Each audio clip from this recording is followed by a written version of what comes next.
আসসালামু আলাইকুম। আপনারা কি জানেন সিয়ামকারীদের জন্য কটি খুশি সংবাদ রয়েছে? চলুন আমরা হাদিস থেকে জেনে নিই সিয়ামকারীদের জন্য কটি খুশি সংবাদ রয়েছে। হাদিসটি সহিহ বুখারীর 1904 নম্বর হাদিস। আর এই হাদিসটি বর্ণনা করেছেন আবু হুরায়রা রাদিয়াল্লাহু তাআলা আনহু। তিনি বলেন, আল্লাহর রাসূল সাল্লাল্লাহু আলাইহি ওয়াসাল্লাম বলেন, আল্লাহ তাআলা বলেছেন, সওম ব্যতীত আদম সন্তানের প্রতিটি কাজই তার নিজের জন্য, কিন্তু সিয়াম আমার জন্য, তাই আমি এর প্রতিদান দেব। সিয়াম ঢালস্বরূপ। তোমাদের কেউ যেন সিয়াম পালনের দিন অশ্লীলতায় লিপ্ত না হয় এবং ঝগড়া বিবাদ না করে। কেউ যদি তাকে গালি দেয় অথবা তার সঙ্গে ঝগড়া করে, তাহলে সে যেন বলে, আমি একজন রোজাদার, যার কবজায় মুহাম্মদের প্রাণ, তার শপথ।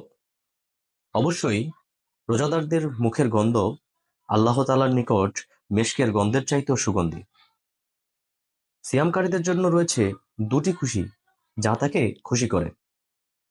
যখন সে ইফতার করে সে খুশি হয়, এবং যখন সে তার রবের সাথে সাক্ষাৎ করবে তখন সওমের বিনিময়ে আনন্দিত হবে।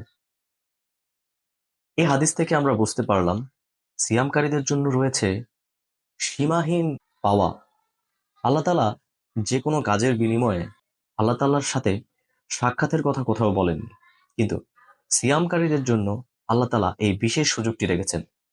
তাই বাকি যে রোজাগুলো রয়েছে সেই রোজাগুলোকে আমরা গুরুত্ব দিই, অবহেলায় আমাদের এই মূল্যবান সময়গুলো আমরা নষ্ট না করি। আল্লাহ হাফেজ।